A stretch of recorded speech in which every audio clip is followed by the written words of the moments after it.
Yeah, they're quite content today, but you guys probably see the clouds moving in, starting to turn. Snow tomorrow and Sunday. There's talking, so teddy bear, that is you. Yeah, you. Let me see. You're itchy, huh? I might have to get that oiler out sometime soon here. Whenever that side's gonna want to warm up, you know, and the oiler needs to come out then. Yep, scratch on that post here, and this little short fence just gets obliterated every year. Let's see, those cows are quite content today. They're laying on the hay we gave them today. They're laying on the hill here. Content. You can have the cattle here too. I know I got a question a while back here, ABC, about watching those Saler bulls and Saler cattle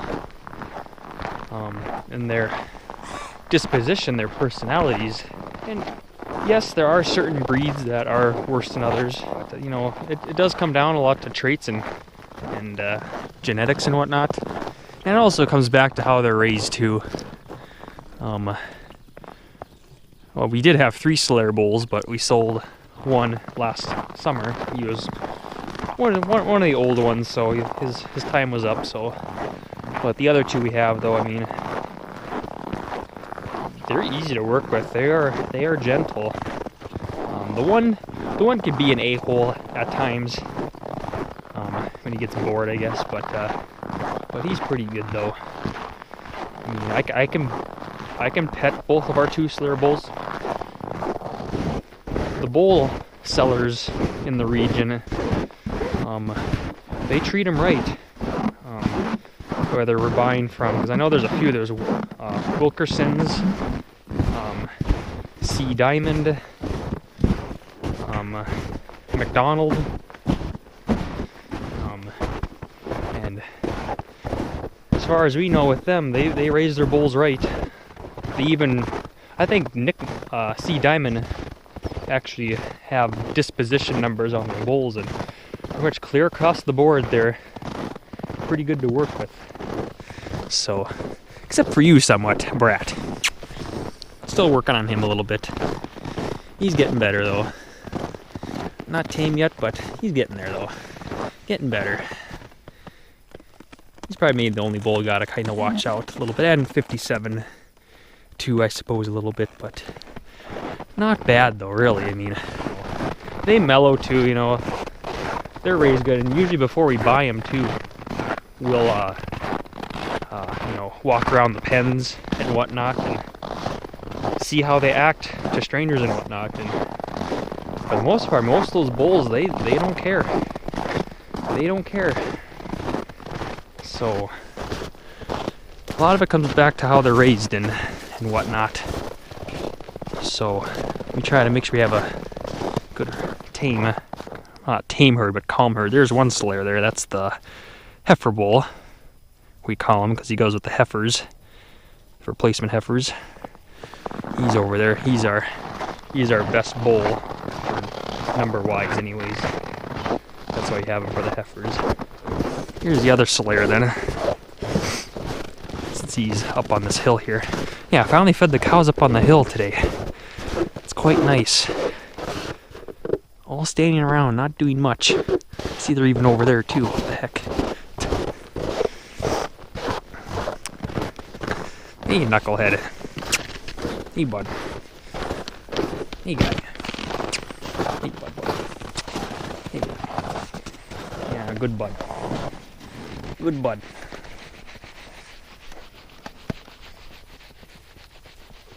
So we make sure our bulls are easy to work with like this. And they don't always have to be tamed, just where we shouldn't have to worry about, you know, them doing something stupid, really. That's a big thing. And then of course it comes back to numbers too and whatnot. So, but that's a testament to some of the bull breeders in the area, though. The ones we go to, they treat them right when they're young. When they're young too, when we first get them, we train them with white feed pails and whatnot, give them corn, know, trying to calm them down some more yet and tame them down more so they get even easier to work with yet then.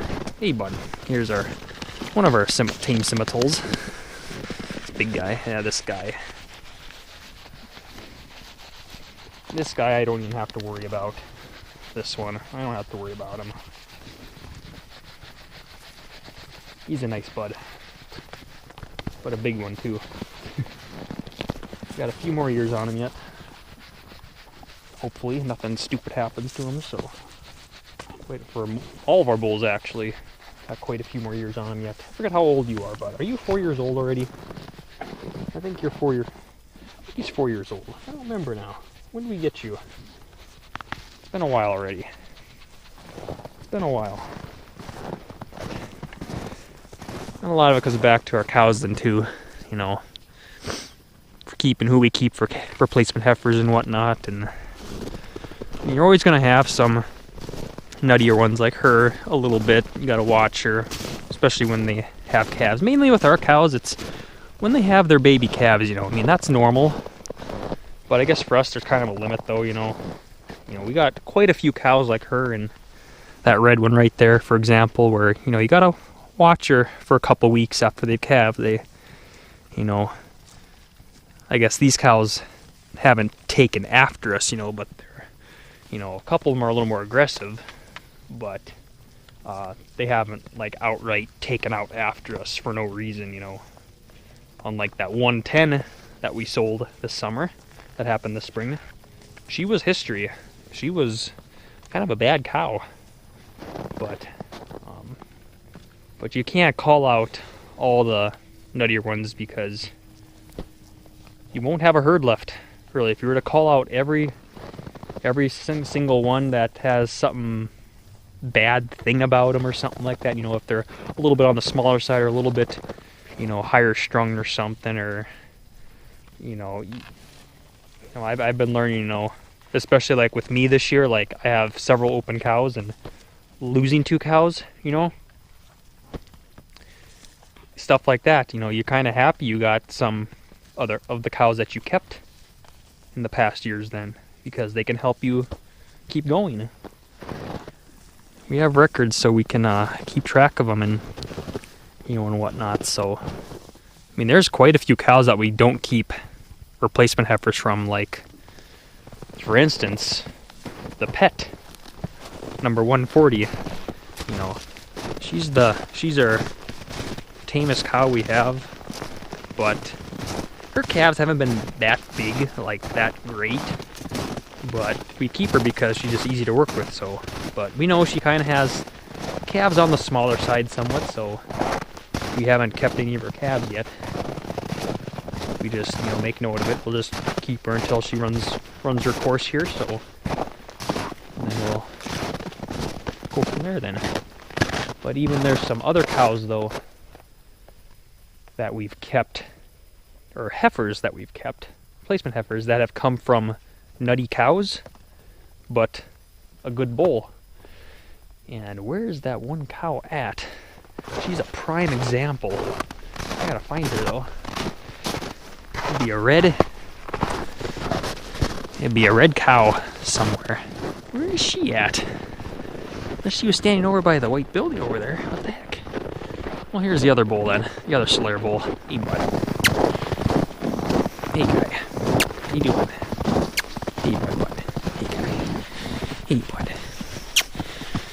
Yeah, good bud. Good buds. Good buds.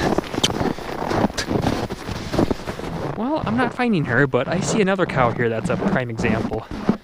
She definitely has her mother's traits in her. Hey, bossy. Hey, bossy.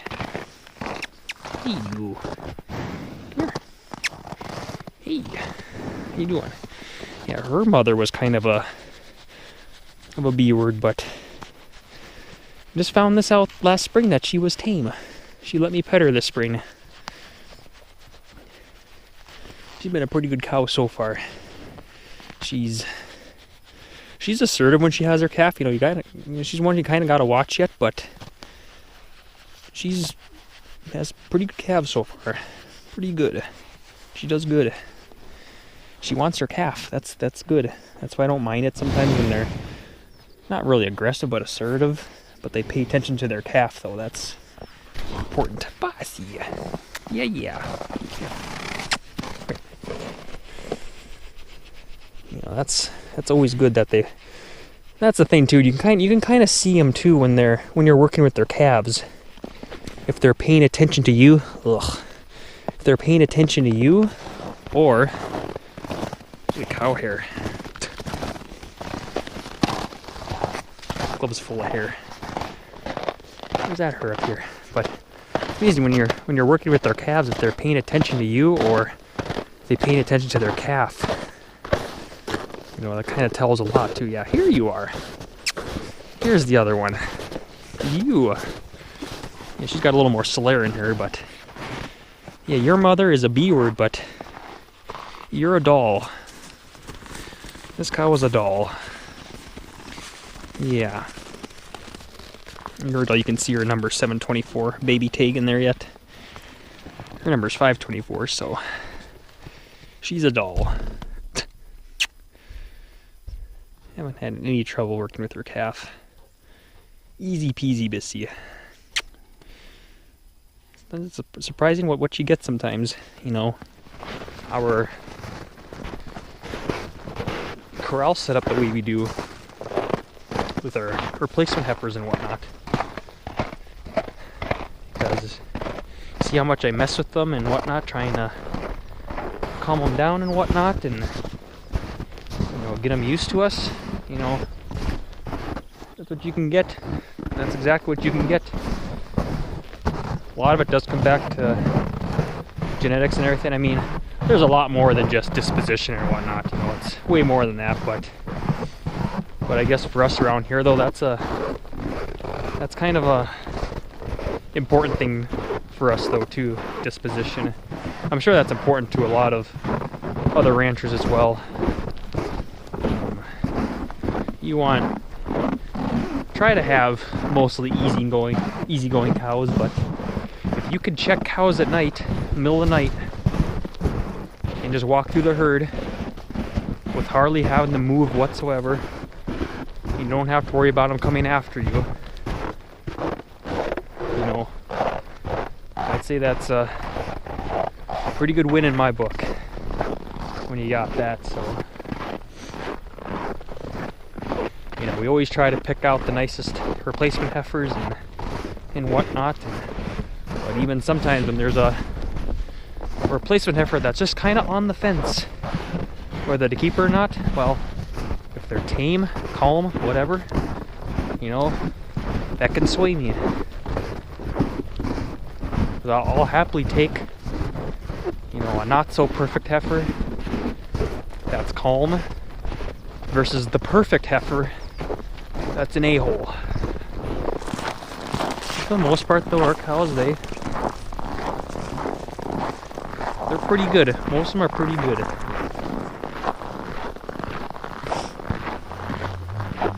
Yeah, you knucklehead. Hey, bud. I think he's the boss. Pretty sure. Because he's such a loudmouth, that one. Just like that big red Simmental we had before we sold him this summer. Just a loudmouth. You always knew where he was at all times. He's kind of the same way now. So I take it he's probably the one in charge around here. 57. But yeah, thanks for watching, everybody. Please comment, subscribe, and yeah, I know quite a bit longer video. But yeah, just kind of talking about the cattle a little bit here. What you got, you know, between me and my dad, you know, we got pretty much close to 200 cows that we calve out. You know, there's gonna be some in there that are just gonna be ones you just gotta watch out for. You know, we can tolerate ones that are kind of nutty a little bit. You know, we can tolerate them. Depends how they are. You know, working with their calves. It's the main thing. But I do like cows though that really pay attention to their calves and they're alert. That means They're a worried mother. They're a worried mother, and that's important too. So, yeah, well, a lot of work in here sometimes, but you know, it pays off though. Hey, girls. And we're not keeping you two, so it doesn't matter. She's one though, so. Like having cows like this. I don't know, I like it. They can be a pain in the rear sometimes, tame ones, but, you know, shouldn't really have to worry about them with their calves then. A lot of ifs, but see how it goes though, so. But I'm gonna do evening chores here, and yeah, don't chew on my boot. What are you doing? Chewing on my boot.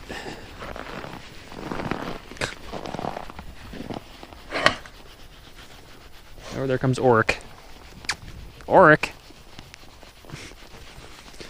She sees I'm here, or hears me. So she starts coming up over here then. Oric. Hey Oric, come over here. Yeah, grab her. Grab her and Oric. That's nice. When they hear my voice, they come over then. And they pester me then. I don't get any work done then, because I'm busy petting them then. And getting full of slobber. I hope those liquors are good when you guys got your calves in a year. Hope you guys got good liquors. Seriously. That'll be good. They lick me as good as they lick their calves. We're in business. Yep, we'll be in business. Have you two for at least 12 years. That'd be nice. Have these two for 12 years. That'd be something. Maybe. We'll see once. As I said before. And then it freezes and then it... pretty much instant freezes. Probably my beard is probably getting pretty frosty too. I can see it in the camera lenses. That's when you know it's colder out here. Should see it when my beard when there is wind. That's insane. It hurts to talk. It hurts to move my jaw. Put it that way, because everything just gets frozen all up here. Frozen. So when I try to talk, then it just hurts.